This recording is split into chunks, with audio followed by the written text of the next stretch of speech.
E aí, galera do Alfinetinho, tudo bem? E aí, pessoal, como é que vocês estão? Tudo certo? Viquinho, hoje é um assunto legal, né? A gente todo ano faz esse formato aqui, né? De Todo ano, todo ano. trazer, né, pessoal, as tendências que a gente, né, vê e nas consultorias do mundo, né, em geral, para 2026. Como normal, né, Viquinho? Muita coisa vira realmente assunto, outras coisas, né, acabam ficando pelo caminho, como tantas coisas que a gente chegou, que a gente falou sobre. Fala sobre criptomoedas, algumas coisas aconteceram, outras não. Tinha uma época também a gente falou sobre os ativos, né?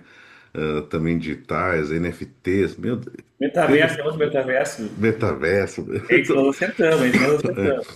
Então tem muita coisa, gente, que a gente pensa que vai para um caminho, às vezes vai para outro, né? E é do normal. Tá tudo certo, e a TI sempre foi assim, né? E até a gente falou daqueles óculos também da Meta, que a gente achou que daqui a pouco poderia dar alguma coisa e não deu, né, Vinícius? E Uhum. assim vai, gente. Então, é normal, é do jogo, todo ano tem essa especulação, essa conversa. E a gente vai trazer um pouquinho, pessoal, para vocês aqui, um material do Gartner, tá? Que eles trouxeram. O Gartner, para quem não conhece, é uma grande empresa, né, pessoal de consultoria, né? E eles trouxeram um paper, né, no início do ano aí, que são as 10, né, tecnologias estratégicas as trends, né, de Tem. 2026. E aí, Vinícius, a gente pode adiantar qualquer coisa, mas IA, né, isso, né, a gente nem tem como fugir dela, né? A gente tá falando de coisa de IA dentro de cada tecnologia, de cada área, né? Uhum. Então, pessoal, o que que nós temos? Esse é o vice-presidente de negócios e tecnologia do Gartner, né? Que é designado para esse tipo de pesquisa, né? Para esse tipo de assunto. Tem três grandes blocos aqui que a gente vai tratar, né? A questão da arquitetura, né? Sendo segura, escalável, adaptativa, digital, né? E aí, como a gente falou, com as suas fundações com IA nativa, né? Desenvolvimento de plataformas, né? Super, né? Computação e também computação confidencial a Isso aí. parte, né, de orquestração de diversas tecnologias, né, que seria essa orquestração, né, essa síntese, né, e aí a gente está falando de Domain Specific Language Models, Physical AI, e aí em novos modelos de valores, e também a vanguarda, que a gente está falando de segurança, governança, né, a segurança preventiva, a digital provenance, né, também sobre plataformas de geopatriação. Então, tem coisa que a gente vai discutir, pessoal. E, de novo, pode ser que seja e pode ser que não seja, né, Então, coisa de 2026. são apostas, né, Kleber? São coisas que o Gartner vem, olha, isso aqui tá no nosso radar e talvez estamos apostando que possa virar ou não. Pode ser que a gente sabe que a tecnologia, né, Kleber, é uma coisa muito dinâmica, né? E em vários momentos as rotas mudam, mas vamos falar um pouquinho sobre cada ponto desses pilares que o Kleber trouxe, né? Primeira Perfeito. coisa, eles dividem entre coisas para agora, que são de 1 a 3 anos, e tecnologias que estão próximas de acontecer, né? Então, que podem ser que de 3 a 5 anos as coisas mudem bastante. Então, nesses três aí, está dividido dessa forma. Então, o que está mais próximo de chegar, e aí já é um ponto importante que na parte de arquitetura ali que tem as AIs nativas, né, plataformas de desenvolvimento em AI nativas, que a gente também já falou, supercomputações em plataformas de AI também, e computação confidencial. Isso aqui já é uma coisa nova, né? É um ponto novo que ele vem chegando e vem apostando em cima disso. Já vem trazendo pra cá. Beleza, gente. Então, vamos começar um pouquinho, né? Tem coisas aqui que o Vinícius falou que é nova, por exemplo, a Digital Provenance, né? Que aí está dentro da parte de vanguarda ali. E ela trata, né, pessoal, de metadados, né? Registros, evidências, técnicas, né? Que aí falam de origem, histórico, as transformações, cadeia de custódia, né? De um ativo digital. Então, a gente está falando ali de, por exemplo, de onde veio aquele ativo digital, esse dado, esse metadado. Quem criou, modificou, né? Quem foi alterado, quando, por quem, como, né? É autêntico ou é modificado? Então, coisas que a gente, né, não tinha ainda, né, em relação a essa cultura, e ele traz como uma estrutura. Outra novidade é o GeoPatriation, né? Que ele fala do retorno, controle, reancoragem de dados, né? Ou seja, a gente tem ativos digitais, tecnologia, né? E esses dados aí, podem estar em território nacional e podem estar destinados a fatores geopolíticos, regulatórios, econômicos ou de segurança. E aí a gente fala sobre onde esse dado está, né? Ele está distribuindo digitalmente ao redor do mundo, ele está, né, colocado em informações colocadas ao redor do globo, né? Então, quando a gente tem dados que estão em nuvens diferentes, países diferentes, e estão também armazenados muitas vezes para finalidades diferentes, a gente tem que começar a pensar, né? E aí a gente vai dar um exemplo, dados financeiros ou de saúde ou dados governamentais que vão estar armazenados no país ou fora do país, a gente tem que começar a pensar se isso pode estar ou não em determinado local. E a gente hoje fala muito de algumas atitudes que o governo americano tem contra a China. Então, será que eu posso deixar esse dado numa cloud que algum modelo de IA chinesa pode chegar? Então, esse tipo de preocupação começa a aparecer, dado, né, o modelo que a gente está aqui. E a Confidential Computing, pessoal, é um avanço agora, né? Então, são assuntos bem novos, né? E Hum. aí é um paradigma de segurança, né? Então, o que que acontece? A gente tem proteção de dados que estão em uso, a gente tem dados que estão em memória, né? Dados que são tradicionais em bancos, em repouso, em trânsito. E aí é impedir, pessoal, né, que entidades não autorizadas, né? E aí a gente está falando de pessoas que têm acesso à nossa rede, administradores de infra, hypervisores, IaaS, inclusive, sistemas operacionais, possam acessar esses dados sem, né, um determinado autenticação, credencial, né, criptografia ou até, né, criptografia em repouso. Então, isso é uma técnica que se está discutindo, né, de avanço, de estruturas, né, porque justamente pode acontecer isso que a gente está falando. O dado está ali e não está em repouso, não está com criptografia, alguém vai lá, acessa um bucket, né, ele espera aquele dado e é uma informação que nem sempre é pública, é uma informação que às vezes é de uma empresa. Então, aqui é um exemplo de três, né, de três assuntos, né, Vinícius, que são bem novos, assim, né, e são muito fortes, né, e vamos passar rapidamente por alguns aqui, né, Vinícius? Isso. É um documento bem longo, né, que está disponível É, lá para baixar, então são trabalhos a gente pode dar uma passada bem rápida ali sobre isso aí. alguns pontos. Então, por exemplo, AI nativa, né, pessoal? Plataformas de desenvolvimento AIs, né? E aí, basicamente, é o que a gente tem hoje em dia, né, com a questão da computação da IA generativa, né? E ela já fala que ó, essas plataformas, né, elas são one shot, né, para gerar software, né, de um single prompt através de vibe coding, né? Então, a gente vai começar a fazer templates ali, né? Vai colocar um requisito de template, faça um software que é responsável por, e aí vamos voltar lá anos atrás, né, por fazer uma videolocadora. Então, num prompt desse, a IA, né, faria todo esse movimento e entregaria, né. Então, claro, pessoal, isso já é meio que uma realidade nossa, mas a gente sabe que muitas vezes, né, se a gente pegar Manusear e outras, a primeira aplicação nem sempre ela é funcional. Tem algumas ainda questões de agentes, né, e quantidade de códigos que a gente tem que muitas vezes revisar. Então, e isso continua sendo uma evolução, né, do papel da AI dentro da IA generativa, né? Ele Isso aí. trata sobre a entrega, né, com essas plataformas. Então, isso a gente já vê muito, né, que a gente já tem essa aumento de produtividade, lógico que tem que ter um modelo de piloto, tem que adotar ela, né, como primeira capacidade, né? Mas tem que habilitar o time também para entender, né, como é que fazer os promptzinhos, a governança, né? E como colaborar também com a AI. Então, esse tipo de preocupação ele traz aí, né? Então, é super válido, já o dia a dia de muitas empresas e tende a crescer, né, Vinícius? E aí, Kleber, as plataformas, né, de supercomputação de AI, eles estão citando alguns pontos, é uma previsão, né, de alguns pontos bem interessantes. Por exemplo, 40% das empresas, né, que vão adotar uma arquitetura de computação híbrida, né, então até 2028. Hoje nós estamos em 8% mais ou menos.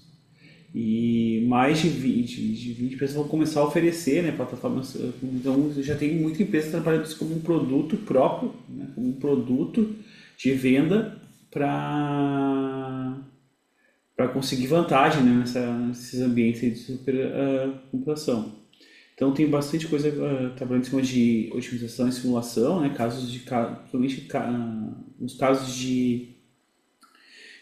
aqui no Brasil eu estou vendo bastante coisa em sistemas jurídicos, né, análise de parecer, aqueles pontos mais trabalhosos, onde exige mais pensamentos. Robô polifuncional, né, IoT, tipo de pontes, etc. Exploração de energia, e aí, cara, a gente pode falar um pouquinho depois num outro vídeo das coisas que o Koff está fazendo sobre isso, né? Sobre exploração de energia e simulações climáticas, é um item que vem batendo bastante forte nos últimos anos no mundo todo, né? Com questões de aquecimento global, terremoto, chuva, tudo, né? Tudo que vem. Então o pessoal vem investindo muito forte nisso. E principalmente na indústria farmacêutica agora, né? Onde tem bastante descoberta para novas drogas, para drogas, né, quando nós falamos são fármacos, né, remédios para cura de doenças, etc. E assim por diante. Então tem bastante coisa acontecendo, né, tem bastante empresa investindo nisso para ter um pouco mais de celeridade e velocidade dessas entregas aí desse pilar.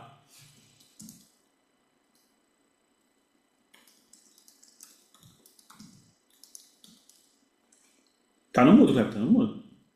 E, gente, o Confidential Computing, como a gente falou, né? Então, fala um pouquinho, né, sobre isolar os dados, né, para proteção do uso desse dado, né? Ter uma camada de validação, né, de controle, né, para habilitar esses acessos, né, e revogar também, né? E também questão de custos, gerenciamento de chaves para poder acessar, responsabilidade e resiliência, né? Então, também falamos um pouquinho sobre esses controles e ele traz bastante, né, que 70% né, do processamento desses dados são de visão de infraestrutura, né? E eles vão ter que ser seguros, né, por Confidential Computing por 2029. Então, aquele dado que está acessado por toda a infraestrutura, a gente vai ter que começar a ter essa preocupação de camadas de layer, né? Essas validações de acesso, né? Então, ele fala também um pouquinho como essa jornada, né, do quais steps que tem que ser feito. Então, também podemos pegar um vídeo e detalhar um dia, né, Vinícius, sobre esse top trend, esse trend aqui, porque realmente também não é tão simples, né? É um desafio que as empresas vão ter que começar a se preocupar, né? Isso aí. Vamos lá. E aí a parte, né, acho que aqui ele fala, né, para destrancar, né, novas fontes de diferenciação, tem líderes de tecnologia, né, integrar aí modelos especializados e com sistemas multiagentes para AI. Então ele vai, que vai trazendo, né, onde ele vai botar o foco dele, o que, que ele vai apresentar para a gente aqui. Ele pode passar aqui, esse pontinho. Vamos ver lá. Então, o que, que ele acontece? Vamos lá.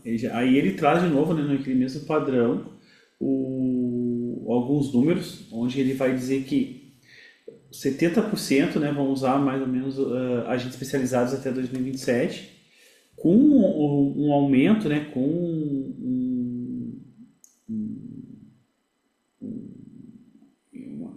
né, o aumento da acurácia, mas isso trazendo também uma complexidade na coordenação, isso que eu queria explicar melhor, vai trazer uma complexidade na coordenação desses agentes trabalhando juntos. É a mesma coisa quando nós for pensar, que era 10 anos atrás, 15 anos atrás, dos microserviços, né? Que tinha muita coisa trabalhando junto, mas trazia para a gente a complexidade da coordenação desses pontos. E aí depois a gente pode falar um pouquinho sobre aquelas figuras ali que ele colocou. Então, teremos interoperabilidade de múltiplos sistemas, né, de múltiplos vendors, trazendo para a gente até 2028, dando o driving dessa inovação, mas também trazendo uma flexibilidade muito forte. Então, agora essa imagem ilustra mais ou menos o que eles estão querendo dizer. Na primeira fase, a gente vai ter um agente, né, um agente múltiplo criado, e colocando simplesmente numa plataforma única. A partir daí, uma segunda fase, eu começo a integrar com várias plataformas, interagindo via algum protocolo qualquer, né? Algum tipo de informação. E a partir daí, Kleber, a gente vai para a internet, né? Vai ter uma rede global interconectando a gente, onde cada um vai ficar fazendo discovery, né? Conversando, entendendo e aprendendo e interagindo entre cada um. E isso, né, é meio preocupante, porque aqui a gente está falando de robôs autônomos, né, cara? Então, os robôs de IA autônomos trabalhando sozinhos e resolvendo seus problemas. Então, é uma coisa assim que, ao primeiro olhar, a gente se assusta, né? E começa a pensar para aonde a gente vai chegar. E esse termo sintetista, né? Você, um termo novo que eu tô adotando, né, pessoal? É isso que o Vinícius falou, né? A gente até fez um treinamento de RAG esse mês passado com algumas empresas, né? E essas bases, né, pessoal, elas vão ser uma origem para alguém trabalhar com esses agentes, pegar essas múltiplas fontes aí de ferramentas, sensores, resolver essas coisas diferentes, essas ambiguidades, né? Esses textos, todas essas informações e ter conclusão fundamentada, né? Então alguém fica vendo essas diferentes ofertas de dados aí, esses diferentes bases vetorizadas, diferentes origens e fica fazendo os agentes criar suas próprias, né, redes neurais aí para fazer essas interconexão de agentes, interagindo entre eles, e assim por diante. Assusta, mas vamos lá, gente. É o que é o que se tem para como top trend, né? Isso aí. Vamos lá, pessoal. Então, a parte de Domain Specific Language Models, né? São modelos de IA treinadas, né? E especializadas em alguns específicos datasets, né? E aí pode falar de indústria, né? Algumas funções de negócio. E aí eles entregam, né? Em grande, né? Em modelo de LLMs, como a gente fala, né, pessoal, que são os Large Language Models, esse tipo de, né, de agente integrando, né, para MLOps, MCPs, né, esse tipo de oferta de conhecimento. Então, vejam a loucura, né? Eu tenho DataOps lá embaixo, né, pessoal, como Data Source, pegando, né, esses assuntos, eu tenho modelos ali fechados, né, que fazem essas ingestão desses dados, esses consumos, e eu tenho, né, modelos proprietários ou modelos open source que começam, né, a fazer desenvolvimento em cima desses dados, desses modelos, fazer fine tuning e começar a entregar isso, né, pessoal, numa camada ali de deployment. E o que que isso vai trazer, né? Basicamente, agentes novamente, né, que vão ter, né, esses DSLMs, né, para poder fazer, né, essa entrega de conhecimento, conteúdo, chatbot de uma determinada área, de um determinado setor, tá? Então, setor farmacêutico, né? Tem determinados fármacos e tu vai conversar com essa inteligência e ele vai entregar esse negócio, né, esse modelo de linguagem natural desses assuntos. Isso é importante porque hoje a gente tem IAs que são muito generalistas, né, eles têm que conhecer tudo sobre tudo, e em grande maioria das vezes, né, tem muita quantidade de ilusão, né, pessoal, de alusão de conhecimento, e até quebras, às vezes, de DSLs. Então aqui a gente começa a criar modelos bem específicos por domínio, modelos bem treinados que vão ser entregues para uma finalidade. Então, e isso pode ser consumido por governo, né, por empresas, por negócios e por diante. Então, acho que é um bom caminho para a gente começar a ter modelos de IA mais específicos, né, com LLMs mais específicas e que vão conseguir responder perguntas muito mais de forma mais assertiva do que aqueles conceitos muito abertos e quebráveis, né, e até com alguns sonhos, né, algumas ilusões de IA. Isso aí. A partir daí, Kleber, tem a parte de AI física, onde 80% nesses casos vão usar parte de robôs ou automação ou automações robóticas até 2028. Hoje nós temos muito disso na indústria, né? Temos muito disso na parte de as próprias fábricas, né? Seja de fábrica automotiva, o chão já com bastante automação em cima de construções em larga escala. Então, tem a parte digital e a parte física, né? Então, indústria, robôs inspirados, e até teve agora a nova versão dos robôs japoneses lá que realmente parece pessoas trabalhando devices autônomos, aí a gente está falando de drones, né, também fazendo entregas, tem a Amazon, já vem também com bastante pontos disso nos Estados Unidos. Wearables, que são os óculos que já fazem uma interface de inteligência artificial em cima da gente. E, obviamente, né, tem os chatbots, na parte de digital, os chatbots, as engines de recomendações, né, os forecastings. Então, todas aquelas análises, aquelas pesquisas que eram feitas, hoje já tem IA trabalhando em cima disso. Então, tem muita coisa acontecendo, tem bastante coisa rolando. Alguns já estão extremamente consagrados, né, principalmente na parte da indústria, os robôs industriais, mas outros estão ganhando cada vez mais espaço, né, ganhando bastante coisa. Esse do autônomos devices, Vinícius, eu fiquei perplexo. Eu vi uma matéria da China do cara fazendo a entrega lá da comidinha pelo drone. O cara fez o pedido no aplicativo, né? O drone encapsulou a caixa. Não sei se isso é um processo autônomo por completo ou se alguém bota a caixinha dentro do drone. Daqui a pouco o drone veio chegando na frente dele assim, estacionou, Uhum. abriu um compartimento, deixou a caixinha de comida e foi embora. Foi embora. Então, isso eu achei fabuloso, né? Eu não sei se isso vai ser o futuro, né, pessoal? Se isso vai ser o nosso normal, mas é um exemplo, né, pessoal, bem legal dessa parte do Physical AI, né? De como a gente vai conseguir interagir a AI com esses diferentes dispositivos, diferente mundo que a gente tem, né? É, acho que foi outra empresa que falou que até 2029 teria aquele robô assistente dentro de casa. Então, de novo, né, pessoal?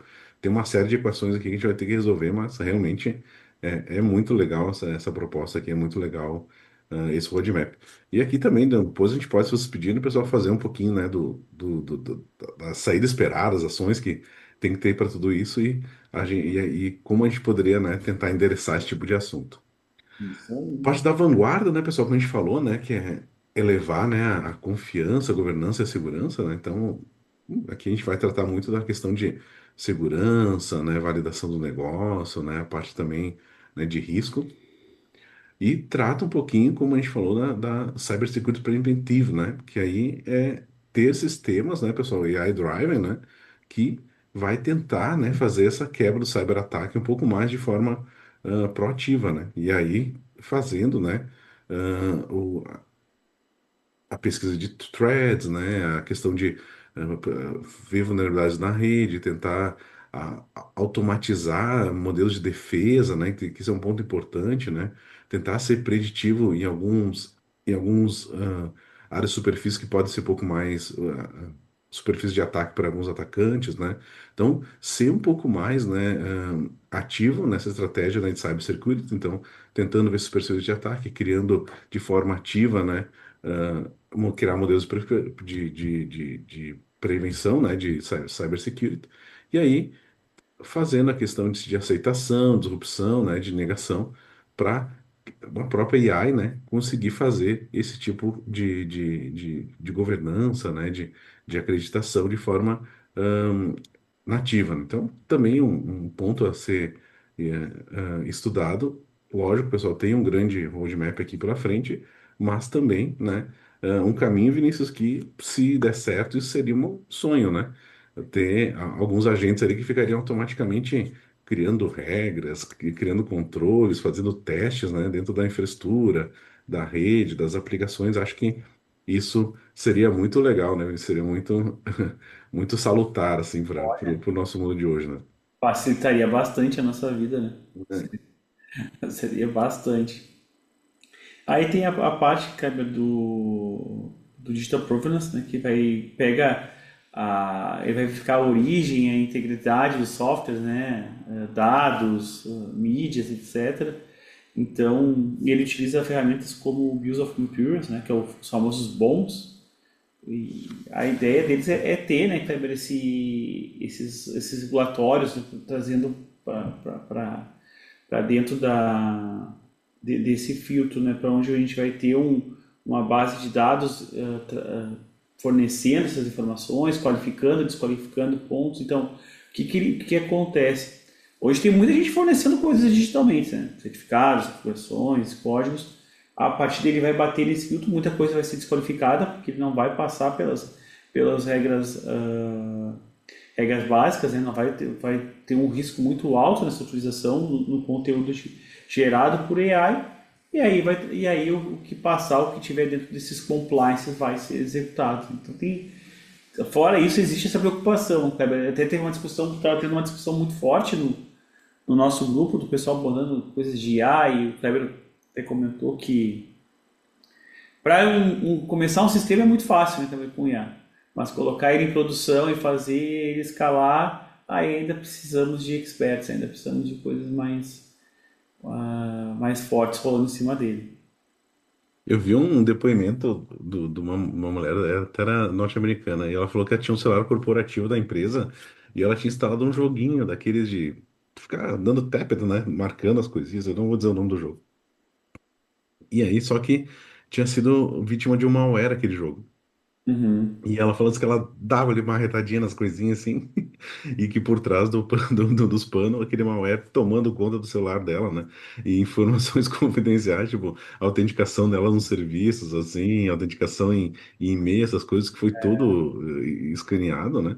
Então, esse tipo de digital provenance é muito legal, né? Esse filtro nos aplicativos, nos sistemas, nos dispositivos, né, pessoal? Acho que também mais um ativo que se vier vai ajudar bastante, né? Penúltimo, né, Vinícius? Não menos importante, AI Security Platforms, né? Aquilo que a gente falou, e aí vai ter um controle, né, todas as aplicações terceiras, né?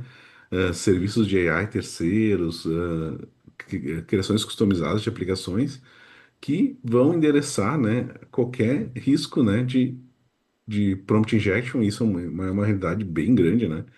E hoje tu pode, por exemplo, na parte de MCP Security lá, tu criar uma aplicação que vai ficar fazendo query em ativos da empresa, uma base RAG lá, e começar a descobrir coisas, né, Vinícius, que daqui a pouco a empresa não quer que sejam descobertas, né? Então tu mandar um prompt de AI junto, isso aconteceu no ataque, né? Até foi divulgado ali em novembro, era mandado um prompt junto de uma instrução, aquele prompt lá começou a trazer informações da base de dados que não estava sendo expostas pelo modelo de runtime, de deployment. Então, esse tipo de coisa, pessoal, né? Essas plataformas de iSecurity vão ser também, como a gente falou lá da parte de superfície, responsável por fazer esse mapeamento aí de controle de acesso para AI, o Sensitive Data Protection, né?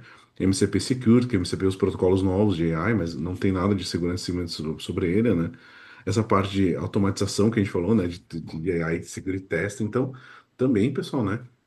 É um modelo de que 50% das empresas vão adotar até 2028. Isso, de novo, pessoal, é uma previsão, né, que o Gartner traz, mas e também é um assunto bem legal, né, de vazamento de dados, prompt injection, né, esses rogue agents, né, que ficam ali jogando informações e vendo o que eles conseguem coletar, né, é bem um phishing, né, em cima de modelos de AI. Então, também, pessoal, é muito válido. Acho que um olhar que tem que ser visto, né, e as previsões, né, que 50% das empresas vão adotar até 2018, aí isso também a gente deixa mais para o Gartner, mas é um assunto legal de se olhar, de se tratar. Isso aí. Aí, Kleber, chegamos no final, que é a geopatriação, né? Que é a, a relocação dos workloads, né? Numa escala global, fazendo que tenha uma redução, um risco de redução geopolítica, né? Então, a gente começa com questões on-premise, leva para uma cloud, e aí ele vai isolando regiões, etc. Vai tendo essas grandes esses grandes remanejos para garantir a integridade das informações e da própria computação, né? Então, a maioria das clouds vem oferecendo isso, né, para providers locais, para garantir que tudo fique de pé. E isso vem baseando muito forte na própria IA, vem ajudando a entender aonde colocar, onde não colocar, dando essas sugestões, tentando nós tivemos vários casos aí nos últimos tempos de regiões de providers caindo, né, e deixando muita gente fora, e tendo essa preocupação vem muito forte. Então tem um gráfico onde ele vai trazendo para a gente os benefícios da cloud e os riscos que tu vem trazendo, né, cara? Quando está na on-premise, o risco é baixo, né, e também tu não tem os benefícios da cloud. E assim por diante, tu vai trazendo, vai fazendo, eu quero fazer um hosting somente numa região. o benefício da cloud também continua baixo e o risco vai também, e assim por diante. Quanto mais você vai granularizando suas informações, maior vai tendo o benefício e o risco também vai aumentando. Então essas coisas vão trabalhando com a gente junto a junto. Perfeito. Então, gente, esse foi um pouco da visão nossa, assim, sobre os top trends. É interpretativo, né, pessoal? Esse paper é público, você pode acessar a plataforma do Gartner e baixar ele, né? Então, é só colocar lá Gartner 2026 Top Tech Trends e ele vai te passar, né, esses trend templates. Então, tu pode também acessar de forma paga também a parte do Gartner para tu ter acesso a diversos templates, diversos materiais deles, né? Então, é com certeza uma das maiores fontes de referência de tecnologia do mundo. E eles têm esse modelo de papers ali que vocês podem consumir, a gente pode consumir, pessoal, e tem muitos consultores falando de diversos assuntos. Então, com certeza uma grande fonte, né, Vinícius, de assuntos, de trends, e é uma grande consultoria no mundo aí que com certeza pode ajudar seu negócio aí a evoluir. E Isso aí. ficou a nossa interpretação do assunto aqui, né? Então, se alguém tiver interesse que a gente adentre mais algum assunto, então podemos, nos mandem aqui no YouTube que a gente vai esclarecer um pouco mais alguns dos assuntos, né? Isso aí, gente. E agora é ver o que vai acontecer, se alguma coisa vai virar, se realmente o que eles estão pensando vai acontecer.